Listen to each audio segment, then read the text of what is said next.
Hi, I'm Moji Alawodeyal from the Feminist Buzzkills Live Pod, the only podcast that helps you navigate the news in this post-Roe anti-abortion hellscape. Each week, with co-hosts Marie Kahn and Liz Winstead, we dissect all the news from that sketchy intersection of abortion and misogyny with providers and activists working on the ground. The cherry on top is we have amazing comedy guests who help us laugh through the rage. Feminist Buzzkills Live drops Fridays wherever you pod. Listen and subscribe, because when BS is popping, we pop off. MSW Media. News with swearing. Daily beans, daily beans. Daily beans, daily beans. Hello and welcome to the Daily Beans for Thursday, July 6, 2023. Today, a magistrate judge has unsealed more of the Mar-a-Lago search warrant affidavit in response to media requests. Jack Smith issues more subpoenas to the Arizona Secretary of State. Former GOP Congressman and 1-6 committee staffer Denver Riggleman is working with Hunter Biden. Trump lawyer Lin Wood quits before he's disbarred. Ohio gets over 700,000 signatures to put choice on the ballot in 2024. After gutting affirmative action, Republicans are now going after minority scholarships. Exonerated Central Park 5 member Yusef Salaam has won his city council primary in New York. The Department of Justice is seeking pretrial detention for the January 6er who cased Obama's residence. And Republican members of Congress may have committed a felony. I'm your host, Allison Gill. I told you it was going to be a busy news day. It always is, the day after a long holiday weekend. Dana's out today. She'll be back tomorrow. Some brief information on the Jack Smith probe, all of which will be gone over with a fine-tooth comb on the next episode of Jack with me and Andy McCabe.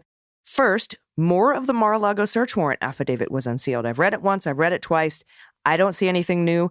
You'll recall Trump demanded he wanted this thing to be released last August after his house was searched by the FBI.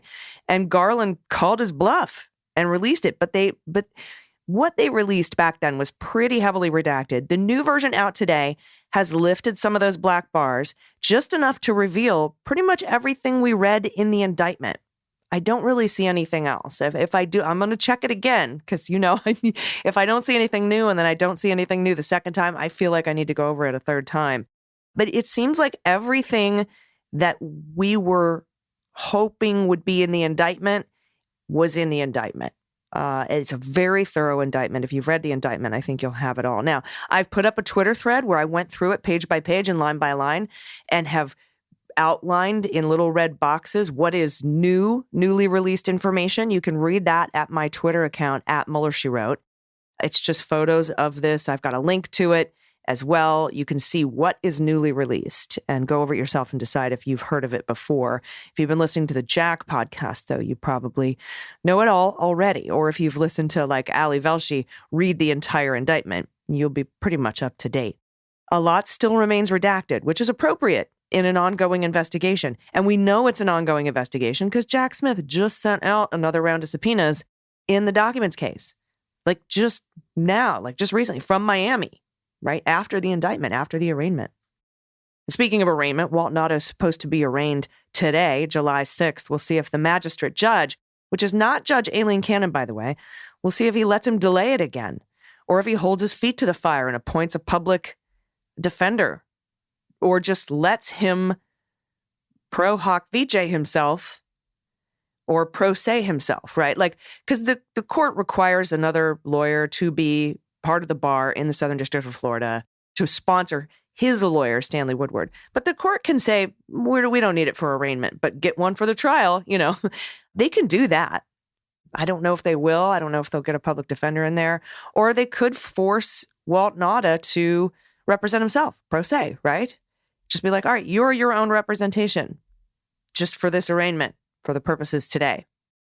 Any normal other human who did this would have a bench warrant out for their arrest. And we know he's doing this to help his buddy Trump delay.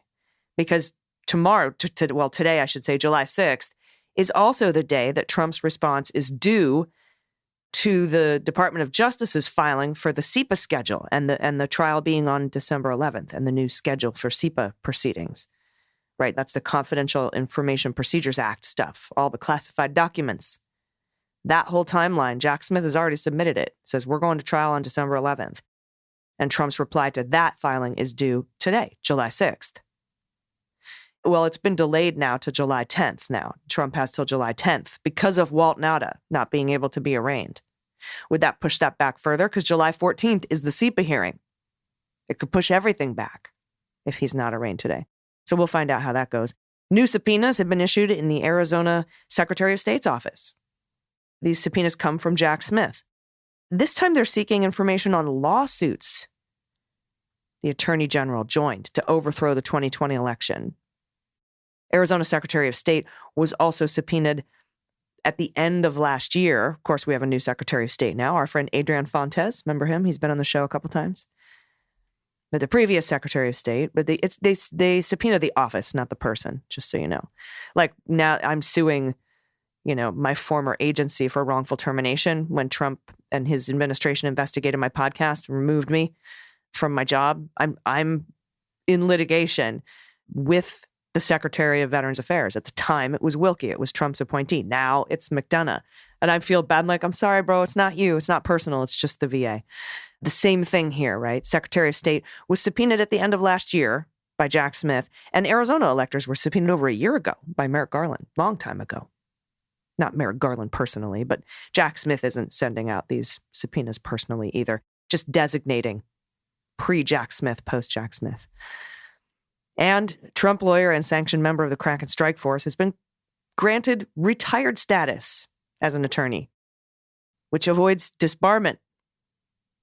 The retired status is irrevocable and permanent, so I'm calling it a self-disbarment. We're going to call it that. I know he wishes he could quit before he was fired, but fuck that guy. That's Lin Wood. And later in the show, we still haven't even gotten to the hot notes yet, y'all. Later in the show, I'm going to be speaking with author Wesley Lowery. You've seen him on Deadline White House with Nicole Wallace. We're going to be talking about his new book, American White Lash, A Changing Nation and the Cost of Progress. You don't want to miss that interview. It's really, really enlightening. The book is incredible. It's available now. Get it now. It's called American White Lash. You won't be sorry. All right, everybody, time for the hot notes. Hot notes. All right, everybody, first up, let's talk about whether certain Republican House members have committed some crimes. I'm not talking about January 6th. I'm talking about this past couple of months. As you know, it is a felony to tamper with a witness, right? 1512 C1, remember? And recently, the Republican chair of the House Ways and Means Committee and their staff, the Republican staff on Ways and Means, interviewed a couple of IRS agents who they're calling whistleblowers. Namely, one of them is named Shapley. And they're interviewing him about the investigation into Hunter Biden. Now, that 5-year-long investigation conducted by Trump appointee David Weiss resulted in a plea agreement for no jail time for 2 tax charges and a gun charge. That has been the subject of right-wing conspiracy theories aimed at the Biden administration. All of this, well, he wanted to charge people, but they wouldn't let me. I wanted to bring charges. I found more crimes and they wouldn't let me. This is all a bunch of bullshit. And they know it. And in a letter from Hunter Biden's lawyer, Abby Lowell, who, by the way, is also Jared Kushner's lawyer, Abby Lowell wrote to the Republican chair of the House Ways and Means Committee, Rep. Smith. Abby Lowell points out that their IRS whistleblower, one of them named Shapley, may have misinformed the committee and leaked private tax information, violating laws. Now, if House Republicans instructed or encouraged this whistleblower to give false testimony or leak private information, I call that witness tampering. I don't know if they have the evidence to bring it up to the level beyond a reasonable doubt to obtain and maintain a conviction on appeal. I'm not sure. But it should be investigated. If they instructed or encouraged these guys to give false testimony, to lie, or leak information, I think that's investigatable. So then I wondered if that kind of shit would be protected by the speech or debate clause, because that's a big thing that they all, well, speech or debate clause. Speech or debate clause is the part of the Constitution that says whatever I do that has to do with my legislative duties, I don't have to answer questions about it, let alone let alone be charged with a crime. You can't even ask me about it. But then I remembered D.C. District Court, where this took place, by the way, the D.C. District, that court ruling, there was a ruling by Beryl Howland and Boasberg, right, the chief judge of the district court, in the Pence speech or debate clause. You remember, Pence believed he didn't have to testify about anything related to January 6th because as an acting member of the legislature that day, as president of the Senate, I am shielded by the speech and debate clause. The judge ruled that any conversation Pence had with Trump or members of Congress in which the other party asked him to act ultra vires or outside the law, anyone who spoke with it, asked him to break the law or asked him to act outside of his legislative duties, is not covered by the privilege, by the speech or debate privilege. So if members of Congress ask an unsworn witness to lie or break the law by leaking private tax information, then that activity would not be protected by the speech or debate clause. And while the Republicans may have thought they were being tricky by not administering an oath to these whistleblowers, they were unsworn, that doesn't fucking matter. It is a crime to lie to Congress, regardless of whether an oath is administered. Though I imagine the questions and answers were carefully crafted to fall just outside the purview of Title 18 U.S. Code Section 1001 charges.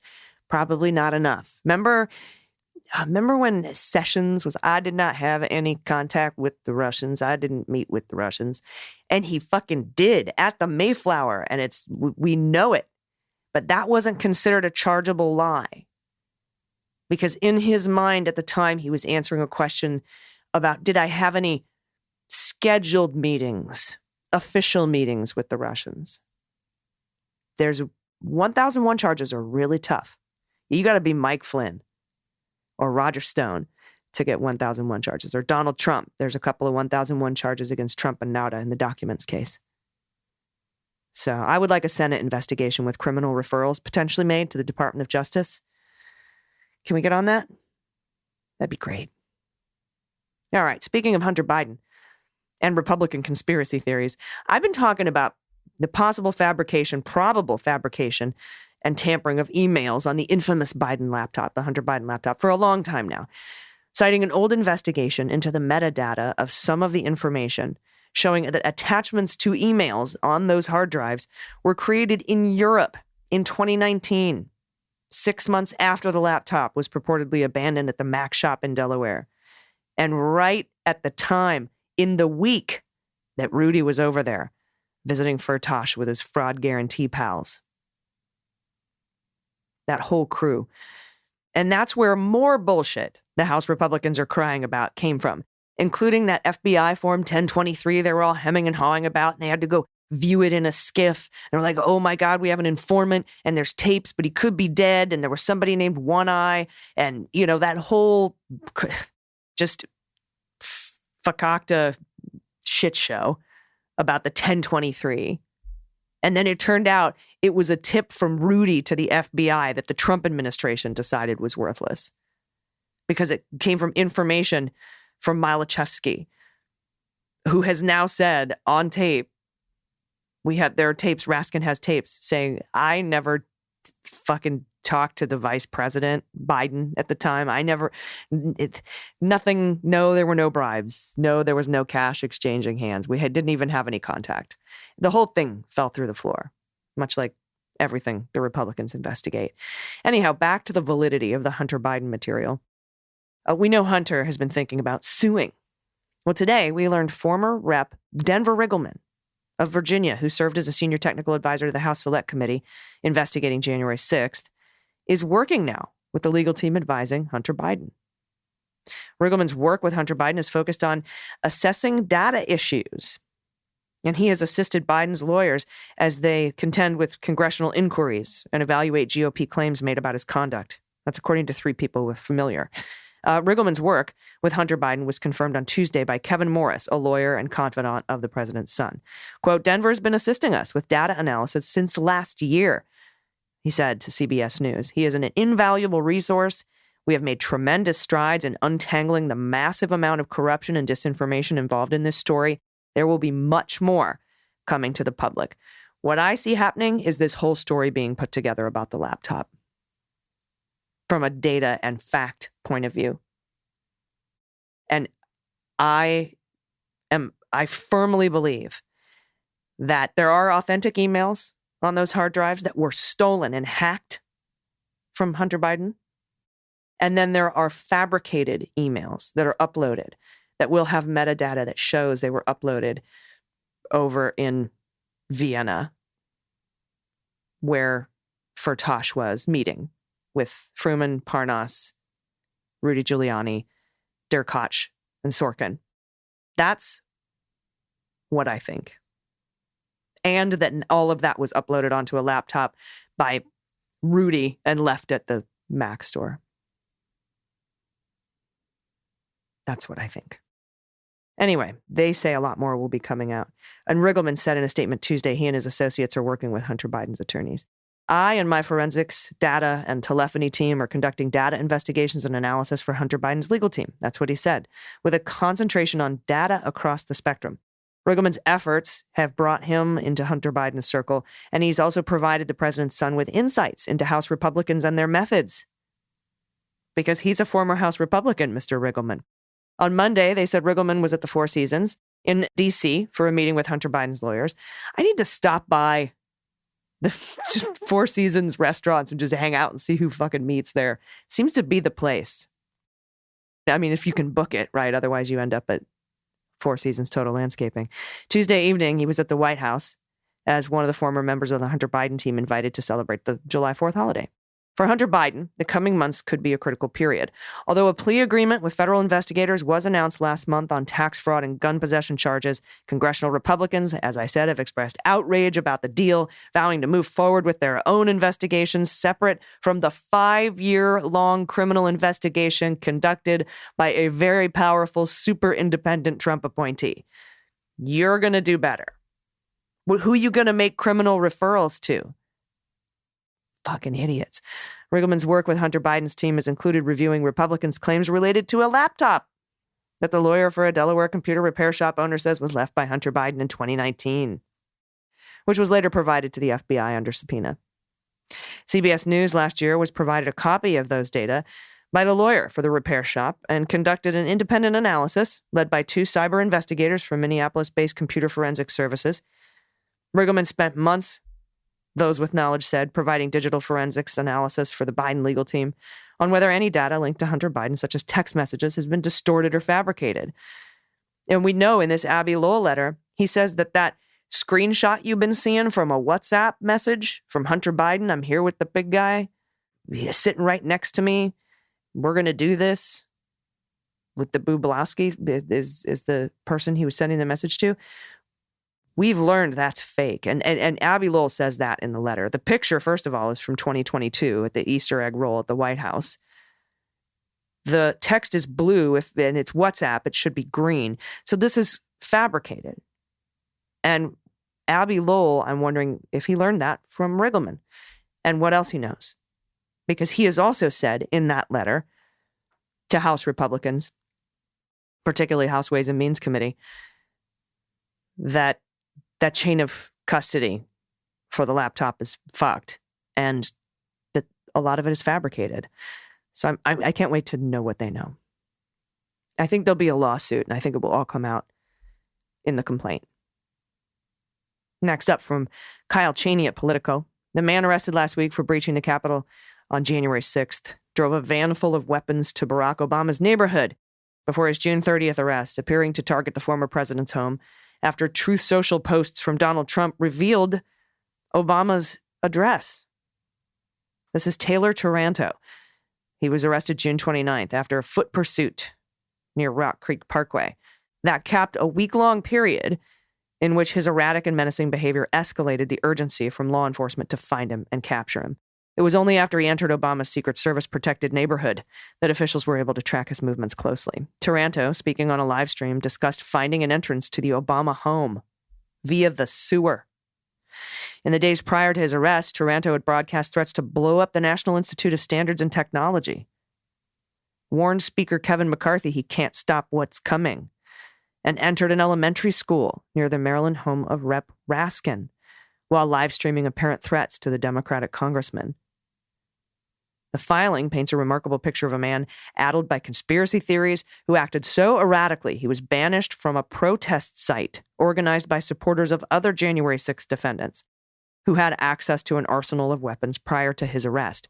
Prosecutors say Taranto had 2 firearms in his van, a Smith & Wesson M&P Shield and a Seska 9mm CZ Scorpion E3. Am I saying that right? Keska? I don't know. I have a Glock. But another 18 guns registered in his name have not yet been recovered. 18 more guns. The fuck? A June 30th search of the van uncovered hundreds of rounds of 9mm ammunition, a steering wheel lock, and a machete. In addition, prosecutors worry that Taranto had outside help covering his tracks. Quote, since his arrest, at least 2 of his social media accounts appear to have either deleted information or been deleted entirely. It is unknown at this time who is deleting these accounts, but there is a concern that if released, Taranto will continue to attempt to destroy evidence, unquote. At a detention hearing in federal court Wednesday, where Taranto appeared in a jumpsuit, orange, his defense attorney, Catherine Guevara, called the government's case hyperbole, built around out-of-context statements that were First Amendment-protected speech, not actual threats. She noted that Taranto, a military veteran, had been receiving regular therapy for PTSD and has no criminal history. Fuck you, number 1. And number 2, fuck you also. Magistrate Judge Zia Faruqi appeared vexed over the case for a more technical reason. Taranto's only charged with 4 misdemeanors stemming from the Capitol attack. And under those circumstances, he said, federal law may only permit him to detain Taranto if he views him as a flight risk. But Faruqi says he's not particularly worried about Taranto being a flight risk, but rather for the danger he poses to the community. But he doesn't have any charges here. Compounding the challenge, prosecutors say the investigation remains active and urgent, with new details being briefed to the Justice Department, even up to the minute. And in fact, minutes before the hearing.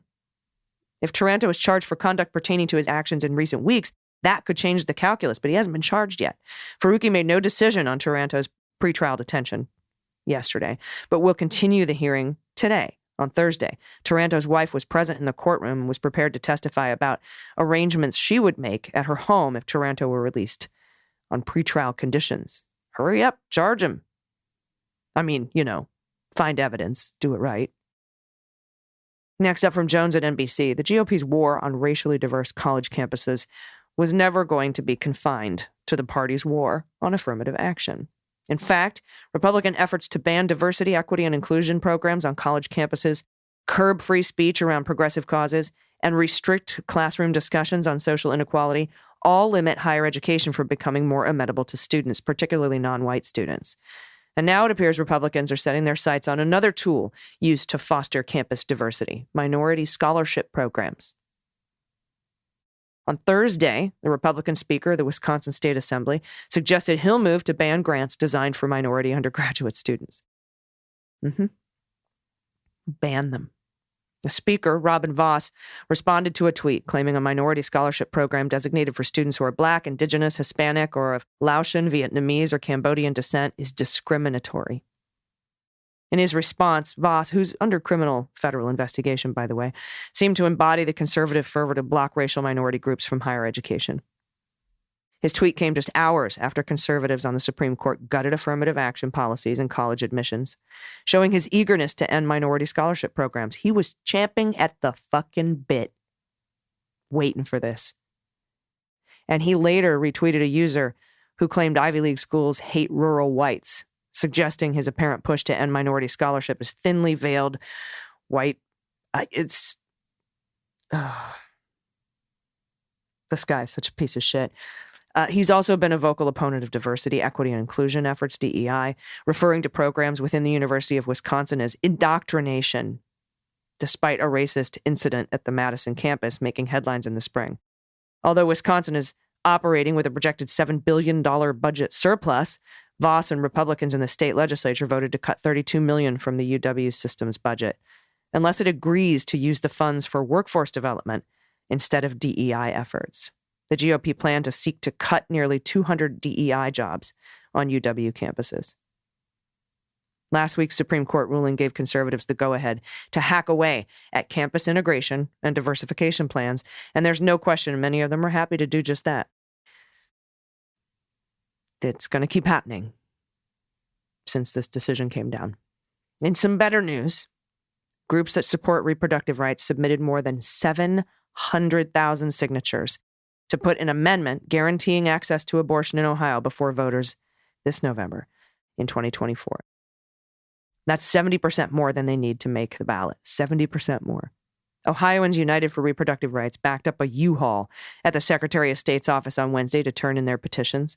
That group includes activists from abortion rights organizations, physicians, the ACLU of Ohio, Democratic groups, and labor unions. They've been working since March to reach the goal of 414,000 signatures. Far more than that were submitted to ensure enough valid signatures were gathered. The groups did preliminary validation of signatures when they collected the petitions last weekend. The total number of signatures submitted is 710,131, but it's not a record. In 2011, opponents of a law that made major changes in collective bargaining for police officers, teachers, and other public employees, they got 1.3 million signatures. That law, to repeal it, known as Senate Bill 5, was overwhelmingly overturned by voters that year. But before the vote on their issue in November, the coalition is battling an amendment on the August special election ballot that would make it harder to pass future amendments. Issue 1 would raise the threshold for passage from a simple majority to 60%, making it nearly impossible for ballot measures to pass. And if voters pass that August amendment, it would also make it harder to pass all constitutional amendments going forward by also requiring changes in the petition gathering rules beginning in 2024. Opponents of the abortion rights amendment were ready with their response, which zeroes in on language in the amendment they say attacks parental rights in abortion and gender transition, though the amendment doesn't address parents' rights regarding those issues. Protect Women Ohio issued a statement that reads in part, "The ACLU's extreme anti-parent amendment is so unpopular that it couldn't even rely on a grassroots support to collect signatures. The ACLU paid out-of-state signature collectors to lie to Ohioans about its dangerous amendment that will strip parents of their rights, permit minors to undergo sex change operations without their parents' knowledge or consent, and allow painful abortion on demand through all 9 months." No. The ACLU's attempt to hijack Ohio's constitution to further its own radical agenda would be pathetic if it weren't so dangerous. That's seriously their statement. So, good job, Ohio. And Yusef Salaam, one of the exonerated Central Park Five, has won his Democratic primary for a seat on the New York City Council, all but assures him the eventual victory. It's an improbable feat for a political novice who was wrongly accused and convicted and imprisoned as a teenager for the rape and beating of a white jogger in Central Park. But here he is.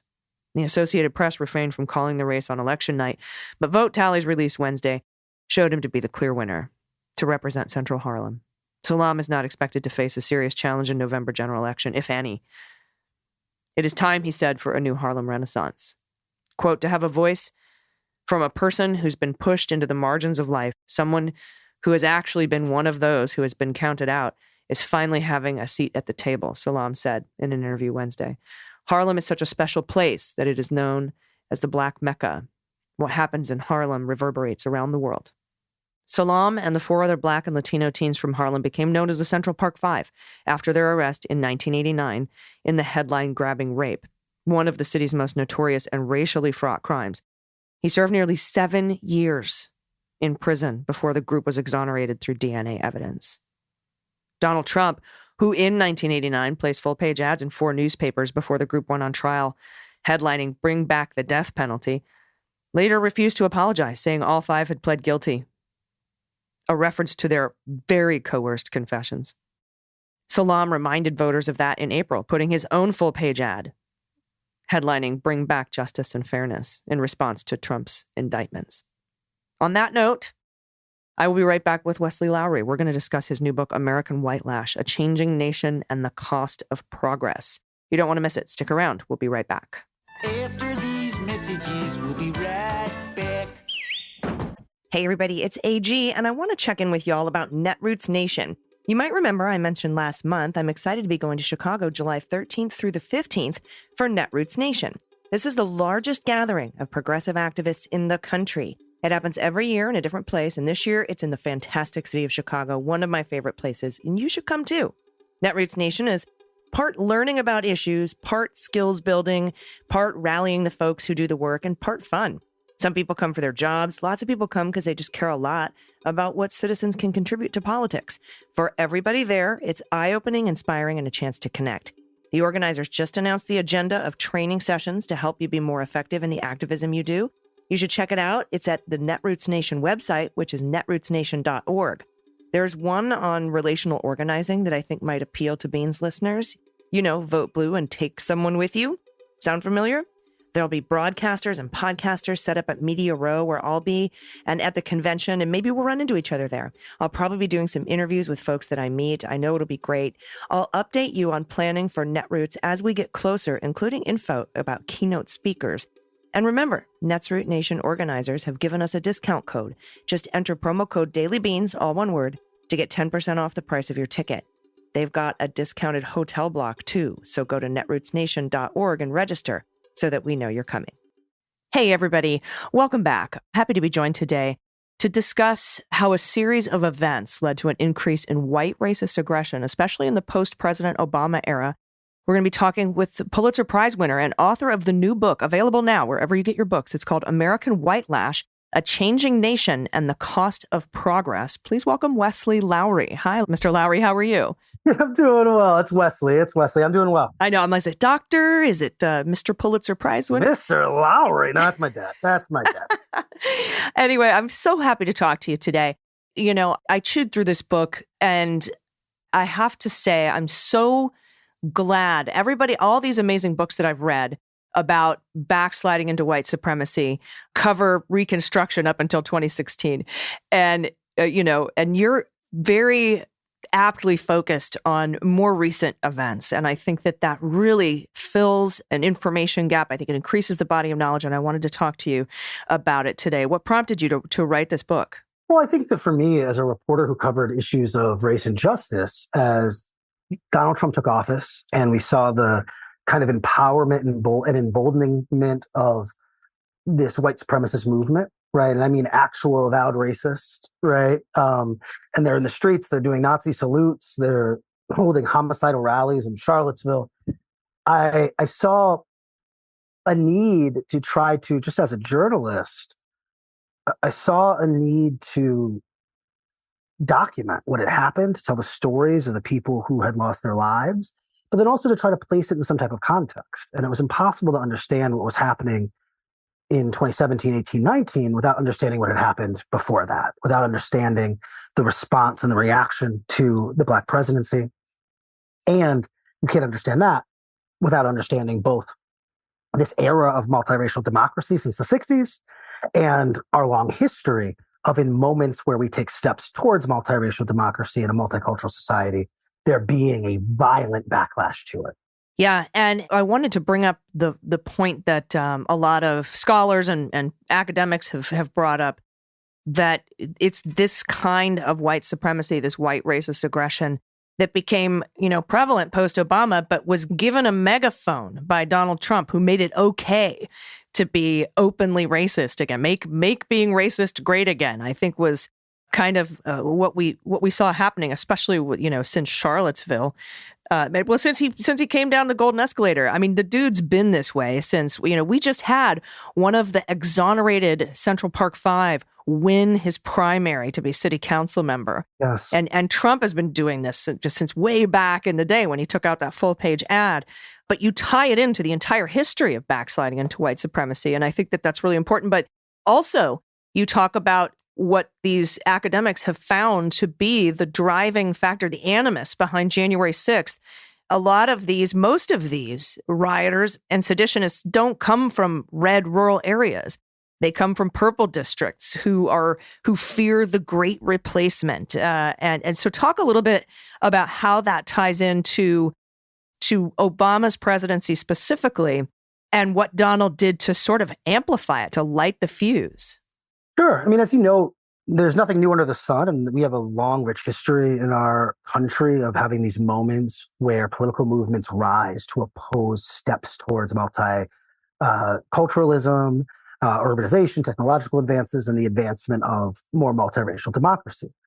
What we saw, though, was Donald Trump being willing to play to it and play to it explicitly. Now, we can't separate this from the conversation about immigration, something that is racialized in our political conversation, that in these years, we're seeing a demographic change that is happening due to the immigration of Hispanic Americans from Central and South America. And Donald Trump plays to this kind of nativist frustration that if you are a white American, that you once occupied a world that was built for you, but now you're getting killed by Islamic terrorists, and Hispanics are coming over the border to steal your jobs, and a black guy with a funny name who isn't even a real American gets to be the president. And he plays to all of these things and finds that they help build a significant constituency of people who feel aggrieved, who feel like the country has changed and has left them as the losers of history. By the end of the Obama administration, 55% of white Americans, one poll found, believed that they were racially discriminated against, right? So white Americans believe they were an oppressed racial group by the end of one black president, right? And so what happens when you have a group of people, an extremely powerful group of people, the majority of people who feel that way? You see the rise of politicians willing to stoke that and play with that to take political power to get their other goals.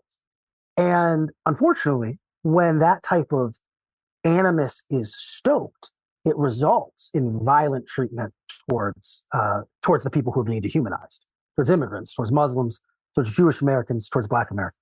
Yeah, and the group of white Americans who feel that they are the oppressed race somehow in this country. I mean, that goes back. We have such a long history of the backlash against a multiracial democracy, but it has led to voter suppression laws that target Black communities. It has led to the recent Supreme Court decision gutting affirmative action to ensure we have diversity at major universities. And I'm glad to see that some civil rights groups are pushing back, filing civil rights complaints against legacy admissions, for example. Mm-hmm. But this long history of weaponizing other minority groups against Black voters and Black citizens, like or other marginalized groups. Right now, the Republicans are trying to weaponize Muslims against the transgender community. We've had a history, and especially in the affirmative action case, of the Republicans weaponizing the AAPI community against the Black community.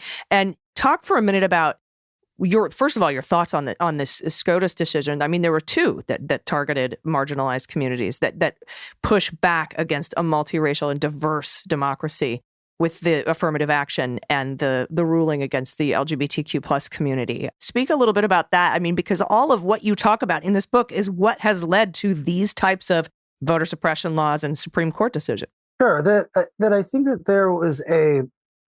there's a sense of when a system that was constructed initially to favor one group of people is being deconstructed, the people who benefited initially will always both fight back and attempt to reconstruct it the way it once was. Beyond that, as you noted, we deal with in our democracy, the perception of individuals is very important. So when people perceive that their way of life is under threat, rugged individualism, right? It both objectively matters that it is not under threat, and also in terms of as a functioning governing society does matter, right? Because it doesn't actually matter if the election was stolen from Donald Trump. If enough people believe it was, they will storm the Capitol and try to overthrow democracy, right? And so there is this balancing act between being grounded and rooted in objective fact and also understanding that our fellow citizens are not always rational actors who can be swayed by objective fact, right? And so what do you do with that? And how do you navigate it? I think it's really complicated. I think it's really difficult. But what we've seen is that at a local level, over and over and over again, through policies, through decision-making, through local government, that attempts at an integrated society almost always lead to this type of thrashing. The historian Carol Anderson writes an excellent book called White Rage, where she looks at all the different ways through policy and through violence that white Americans resisted integration and full citizenship for Black Americans, right? And so you then partner that with this violent white lash in which these white supremacist groups, in these moments when white Americans are so aggrieved, seize upon those people to promote actualized violence, right? That both happen at the same time. That you have a Supreme Court decision at the same time that you have people who are actively trying to stoke and provoke a race war, or actively trying to get rid of birthright citizenship, or right, cut down on access to social services, right, for people of color. And so we see this push and pull in these balancing acts. And talk also a little bit about, there was a really important aspect here that you write about, where our resources shifted from a post 9/11 focus on international terrorists to domestic threats. I've spoken to Andy McCabe about this, former acting director of the FBI, fired by Donald Trump an hour before he was supposed to get his pension. But, he talks about post 9/11 resources taking all the money away from investigating white collar crime and putting it into to foreign terrorism and anti-terrorism. And now we're sort of shifting. We've seen a little bit of those resources go back to investigating domestic terror threats. And we've seen the reports from the FBI. It's the number one threat to the United States right now is white supremacy and domestic violent extremism, which is, let's be fair, all rooted in white supremacy and this great replacement theory. So talk a little bit about that shifting resources and how it impacted what we do. Well, think about it. Prior to 9/11, the deadliest terror attack in American history had been the Oklahoma City bombing committed by Timothy McVeigh, an avowed white supremacist.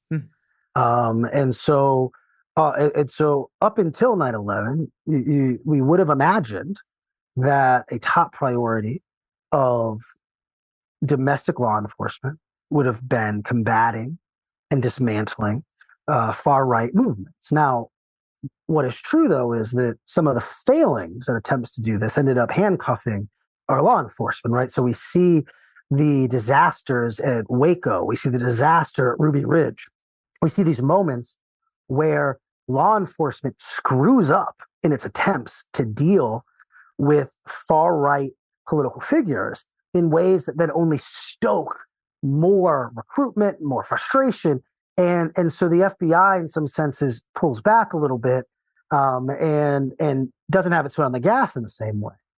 9/11 occurs. Obviously, an unspeakable tragedy that will forever change, the course of American history, in which we create a massive new bureaucracy in the Department of Homeland Security to spend uncounted billions of dollars on principally addressing Islamic terrorism overseas. We launched 2 wars to address this issue. Yet throughout all of this, I interviewed for the book both of the first 2 secretaries of Homeland Security, both of whom concede to me that, that's what we were focused on. We weren't focused on, in the same way, on white supremacist homegrown terrorism. We were all thinking about international terrorism that meant Islamic terrorists almost exclusively. And what we see is that focus continues even as we elect a Black president and move into this new era, that the focus of federal law enforcement remained first and foremost international terrorism, even as our country was going through what would be predictably a moment that would spur backlash to this type of advancement, right? That what we see when our country takes other historical steps like this, following emancipation and Reconstruction, is we see murderous vigilantes impose like a white supremacist system across the country. State houses get bombed. But what we see following the Civil Rights Acts and the Voting Rights Acts and following the activism that leads to them, including the Brown versus Board of Education decision, is we see waves of lynchings across the South. And yet we believe the posture of our federal law enforcement was that we were going to elect the Black guy to be the president, and that our primary concern still needed to be international terrorists, right? And so what we see in these years is this clear rise, this clear uptick, all these other things that factor into it. We were it's hard to remember the beginning of the Obama administration now, we're in a recession, an economic downturn. We had these returning soldiers coming back, many of them having been not necessarily radicalized in white supremacy, but certainly based in a more conservative media ecosystem that now was going to become something that fed them into these places. And so in many ways, a lot of what happened was predictable, and we just failed to do anything about it. Yeah, and we see that pullback again, particularly in the FBI. I mean, there's a history of cyclical blaming of the Black community for violence so that they can refocus their energy on taking down and dismantling the Black communities, successive Black communities. We saw it in Tulsa, and then they come back and they protest. And now, for January 6th, the reason they didn't want to send out the National Guard and the reason they tiptoed and pussyfooted around the January 6th rioters was because they said the optics were bad, so bad for them with what happened with the Black Lives Matter protests and George Floyd, that they just didn't want to, they're a little gun shy now. And it's always that way, and it can't be on accident. Do you know what I mean? Of course. Well, and there's always a reactionary backlash. Right, the sense of have things gone too far, have in fact the tables turned, and as now and history tells us that no, the tables have not turned. This is still, and so we see that play out time and time and time again. We're seeing that now in response to the mobilization around George Floyd's death in 2020, the steps that were taken following that, as well as a lot of the societal changes of our era. We're now seeing a moderate institutional backlash to it. This idea of did it all go too far, and what are we going to do, and a punching left and running right from our institutions that on any number of these issues we know one plays into these forces, but secondarily comes from the fact that it's not just Republicans and conservatives who are feeling these anxieties. 55% of all white people believe that they're an oppressed, racialized group, right? No matter what their partisan identification is. And so I think and so it's unsurprising that in a world in which we still have a white majority and institutions, especially professional institutions, still run predominantly by white Americans, that in a moment where white America is experiencing a backlash, that institutions run and controlled writ large by white America would also participate in that backlash. Yeah, but Trump's megaphone makes it a little bit different, right? Because, I mean, the backlash is eased a little bit with the Biden administration, but under the Trump administration, he's like, these are anarchic jurisdictions. We're going to roll up in unmarked vans and take you away for protesting the death of George Floyd. We're going, we're going to declare this a jurisdiction that allows us to do this weird unmarked policing and violent backlash to your peaceful protest. I mean, it's just it was so out front and ridiculous. Before I let you go, because we were getting a little bit short on time here, and I know you have a very, very busy schedule, but I wanted to talk for a second about what we can do. Mm-hmm. There's an urgent call for change and action. What can we do as voters to help our leaders enact meaningful change? Can you expand on that a little? Sure. I mean, I think first and foremost, and this sounds like a cop-out sometimes when you say it, but I think first and foremost, we have to be informed about our own history. We're never encountering anything that people before us have not encountered before, and have not left us breadcrumbs and lessons learned and suggestions and guidance for how to steel ourselves in moments like this, but also about what to do in moments like this. Right? There's a hubris or a narcissism in believing that like our time is special in any way, and in fact, we've been through this before, and so I think that.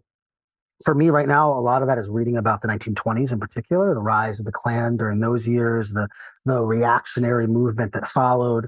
And there's been a lot of good writing that has come out around that.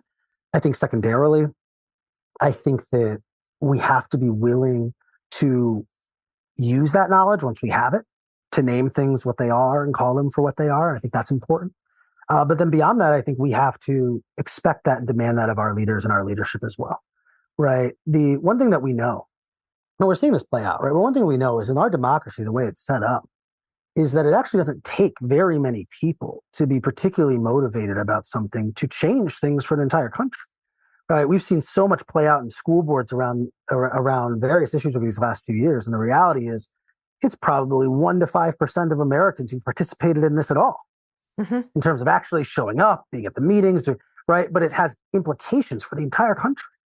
So when we think about issues, on which we believe that there is a broad consensus, or we believe that there is a clear right and wrong.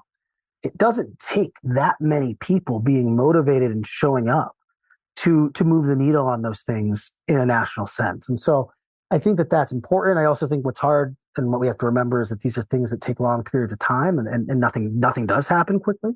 But I think we do have a responsibility to know what our values are and to actively and proactively try to live those values in terms of how we participate in our democracy. Yeah, and I agree. And I would add, don't think you're immune to the ignorance, the lack of understanding of history. I grew up, went to very good schools. I didn't learn about the Tulsa massacre until the whole thing happened with Trump having his rally on the anniversary of it in Tulsa. That's when I first learned about it. I was taught in school that the Civil War was fought over states' rights. I was taught in school that the Irish were just as oppressed as anybody else. And it wasn't until recently reading books like yours, like Elie Mystal's, like The Reckoning, Mary Trump, like all these books that I've been, getting into, understanding the slide back into white supremacy, going all the way back to Reconstruction and earlier, the 1619 Project. It wasn't until I started proactively myself learning this history that I understood the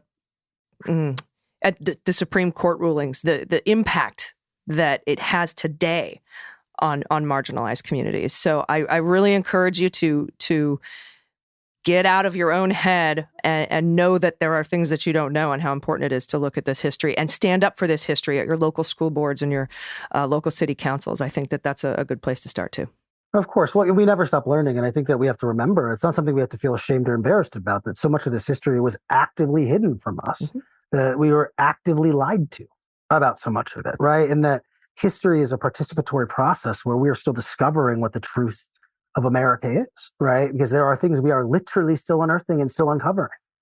And the way we do that and how we do that is through these processes. And so, for me, one of the things I love about being a journalist is that I get to learn every day. I get to talk to people smarter than me. I get to listen to them. I get to read books and call it work, right? Same. And so I think for all of us to be engaged in our democracy and engaged in the understanding and the knowledge of the history of our democracy, and in public history in this way, I think that it requires us to enter these conversations knowing and understanding that there's so much we don't know, and that our job today is to learn something we didn't know when we woke up. Yep. And to get an even deeper understanding, learn it, read it, and then teach it to somebody else, whether it's a member of your family or a friend. I think it sticks better that way, and it really helps you understand what you're saying and what you're receiving and thinking. The book is out now. It's called American White Lash, A Changing Nation and the Cost of Progress. Thank you so much for taking time with us today. Wesley Lowery. Of course. Thanks for having me. Everybody stick around. We'll be right back with the good news. Everybody, welcome back. It's time for the good news. Who likes good news? Everyone? Then good news, everyone.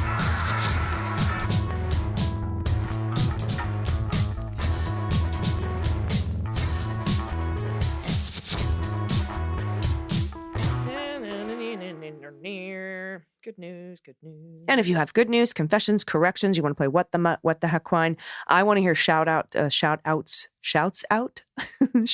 yourselves, your loved ones, your kids, your spouse, your partner, local business in your area, adoptable pet in your area. Send all that in to me at dailybeanspod.com and click on contact. First up, a correction. Paige, thanks for the Ohio shout out for our super special election. The date is August 8th. Dana accidentally said September. Please remind my fellow Ohioans, you must be registered by July 10th to vote in the special election. Sometimes Ohio can feel pretty helpless with our illegal maps and corrupt representatives. So here's our chance to keep the power to the people. Now to be sweet again, please. The great news. 710,131 signatures were submitted to the Ohio Secretary of State to get reproductive freedom up for a vote in November. Thanks to the volunteers outside of Trader Joe's for adding my name to the list. Paige, thank you. And I did cover that. Yay. Next up, Janine, pronouns she and her. Hello, I'm a new listener. You asked about concerts. I have 2 in August that I'm really looking forward to. I'm going to Chicago to see Bruce Springsteen and the E Street Band at Wrigley. Very cool. This will be shows 37 and 38 for me, but my first time in Chicago. Wow, Janine. Can't wait. After Chicago, something really important. My husband and I will head to Portland to see our son Alex get married. When Alex was 2, he was diagnosed with leukemia and underwent almost 3 years of chemotherapy. He just turned 29. And to say he is our miracle is an understatement. I meant to include a picture of Alex, his fiancée, and my grandpuppy Maisie May on the day they got engaged at Cannon Beach on the Oregon coast, but that didn't work for some reason. I've started telling people blue, not Q, so thanks for that. Janine, congratulations on both counts. Such amazing news. Next up, from Anonymous, pronouns he and him. Good afternoon, Beans crew. Shout out to myself for riding my bike 100 miles over a little 4th of July vacation. Thanks for continuing to deliver the news and mentioning Ohio's August 8th special election. I thought you and the rest of the listeners might want to know why Ohio's August 8th special is so important while simultaneously being so stupid. We have one statewide issue to vote on, and that's to make a 60% threshold to pass state constitutional amendments. You know they're doing that. Anonymous. They're doing that so that when abortion's on the ballot in 2024, that's just going to make more people show up. They're so fucking dumb. Aside from obviously eliminating a majority rule and making it nearly impossible to amend the Constitution, we do not have ballot initiatives here like in California. Our only ungerrymandered means of a check on the state house's power is through the Constitution. Making the threshold 60% effectively means that only the state house can modify any kind of policy. Since our House and Senate are both gerrymandered all to hell, I don't have to tell you what kinds of policies they're proposing. The reason August 8th is so stupid, though, is that they're illegal. In the previous legislative session, that is, barely a year ago, these morons in Columbus did one good thing. They made August special elections illegal. Cities, townships, school boards, etc. can't hold an August special anymore because they have historically the lowest turnout of any election. They were basically used to sweep stuff under the rug. However, the legislature immediately turned around and gave themselves a one-time exception to that law so they could sweep this under the rug. And that's because a citizen-led constitutional amendment will likely be on the November ballot to enshrine reproductive choice in Ohio's Constitution. What a bunch of dicks. Back to the importance. August specials are historically very weak turnout, which will make this August special a turnout-driven outcome. We have to show up and vote no on issue 1. Issue 1 is pretty unpopular in polling, but if we don't show up, it'll get swept right in and take effect immediately 3 months before November's election. July 10th, again, is your registration deadline. Check your registration at the Ohio Secretary of State's website. Even if you vote consistently, there's constant purging of voter rolls going on. Make sure your registration wasn't one of them. You have to be registered by July 10th to vote in the August special. They're going to purge you. You know they are. They're going to do everything they can to make a 60% threshold a reality. Pet Tax, our Maine Coon Tilly, who left us a year ago, July 3rd, 2022, doing his favorite activity, batting at birds on the screen from a YouTube bird feeder cam. Hi, baby. Hi, sweetie. Thanks for that. That's really important information. All right, next up, Claire, one of 2 fabulous thespians from North Dakota, pronouns she and her. My niece runs a Facebook page for the educational arm of the North Dakota Game and Fish Department. She is STEAM, Science, Technology, Engineering, Arts, and Math educator. She educates kids in schools with her traveling trunks of goodies, as well as teachers' professional development. The Facebook page is in addition to her real job as the traveling educator. Today, she posted this pic of a toadlet on the Facebook page. Sorry, not a frog orgy, but the results of a toad orgy? I don't like amphibians or reptiles, but this little teenage toad is pretty cute. Their page could always have a few more followers. Go follow Habitats of North Dakota. Look at the toadlet. Yes, toadlet. Teenage toads are very everywhere. Toads are amphibians that lay eggs, etc. Yeah, we used to have them all over. When I grew up in Ohio, we were situated about 10 salt box colonials around a little lake that would freeze solid in the winter. We would go ice skating on. Big kids would play hockey. During the summer, there were blackberry bushes all around. They're very thorny, but we just used to pick these huge blackberries and raspberries. We had just giant lilac bushes, which are woody bushes, but they're so beautiful. They smell amazing. You could smell them like from a mile away. But in these little, because you have basements and then you have windows, basement windows, but they're below ground. So you have to dig out these little holes where the windows are. And in those little holes, hundreds of these little toadlets. You just pick up handfuls of them and they jump everywhere. Never forget that. Thank you for that memory. Next up, Anonymous, she and her. In the upside-down world we live in right now, I'm thankful for year-old Lucy and her brother from another mother, Ziggy. We all love each other. They remind me love still abounds in the world, and all three of us love your show. Look at these beauties. The blue is so... Oh, and the tortie. Hi, Lucy and Ziggy. And Lucy's the tortie, and Ziggy has the man-cat face. Next up from Ben in Los Angeles, he and him. Hello, Beans Queens. I'm a recent regular listener, and I've discovered you guys while searching for cool shit to listen to at my library job. I just got hired for my first ever legit full-time job at the LA County Courthouse. So I hope I'm a MAGA's worst nightmare, a progressive working in government. Gasp. Quick question. Why is it that virtually nobody talks about how unreliable polls are in 2023? Like, probably more unreliable than ever. Think about it. The only people answering polls these days are people with a landline or people that will take an unsolicited call from a number they don't recognize on their cell phone. Seems to me that not one single Gen Z person would fit into that category. Anywho, as pod pet tax, I've included a photo of our buddies, 2-year-old Simone and 10-year-old T-Bone. Keep doing what you do. P.S. The Bay City Rollers are from Scotland. Yeah, I know. They just threw a dart at a map, and that's what they got. How they got their name. But we've brought this up multiple times. It's why everybody was shocked when there was no red wave in 2022. It's why everybody was shocked when there was a blue tsunami in 2018. It's why the polls were so wrong in 2016, and why the polls were also so wrong, but fortunately to our benefit, in 2020. Polls have been wrong. Fuck. They're dumb.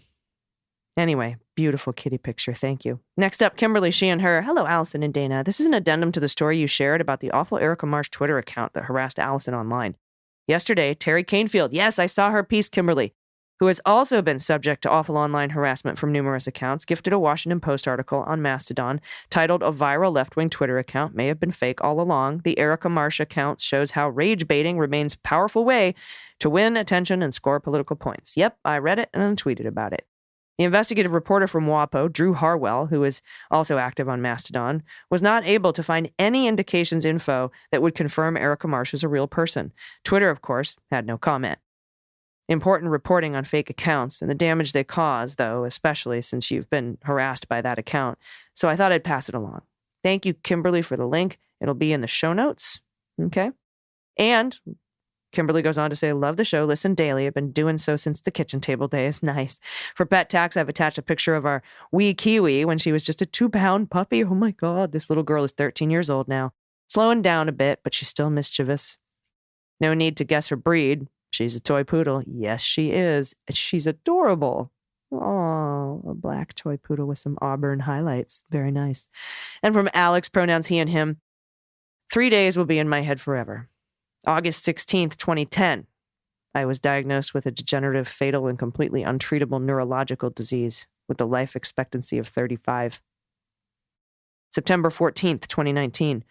My 35th birthday. July 3rd, 2023, I received the first and only medication for my disease. I don't know if I would have made it to today without a group of compassionate and wonderful people like the Leguminati or their fearless leaders. Alex, thanks for that. Congratulations.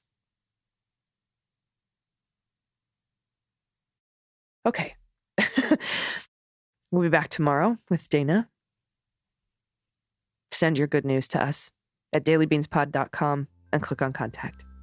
Until tomorrow, please take care of yourselves, take care of each other, take care of the planet, take care of your mental health. Vote blue over Q and bring everyone with you. August 8th, Ohio. Register by July 10th. I've been Allison Gill, and them's the beans. The Daily Beans is written and executive produced by Allison Gill with additional research and reporting by Dana Goldberg. Sound design and editing is by Desiree McFarlane, with art and web design by Joelle Reeder with Moxie Design Studios. Music for The Daily Beans is written and performed by They Might Be Giants, and the show is a proud member of the MSW Media Network, a collection of creator-owned podcasts dedicated to news, politics, and justice. For more information, please visit mswmedia.com. MSW Media. When's the last time you didn't feel enough? If you relate to this question, you want to check out our podcast, Authentically Us. Yes, guys. our podcast, Authentically Us, is where we talk about what it means to be authentic in everything that you do, in every space that you occupy. Tony and I created this podcast to create a space to talk about just who we are, our experiences, and just things that we are going through. Yes. So come join us with the journey as we figure out what it means to be authentic together. Hi, I'm Harry Littman, host of Talking Feds, a roundtable that brings together prominent figures from government law and journalism for a dynamic discussion of the most important topics of the day. Each Monday, I'm joined by a slate of Feds favorites and new voices to break down the headlines and give the insider's view of what's going on in Washington and beyond. Plus sidebars explaining important legal concepts read by your favorite celebrities. Find Talking Feds wherever you get your podcasts.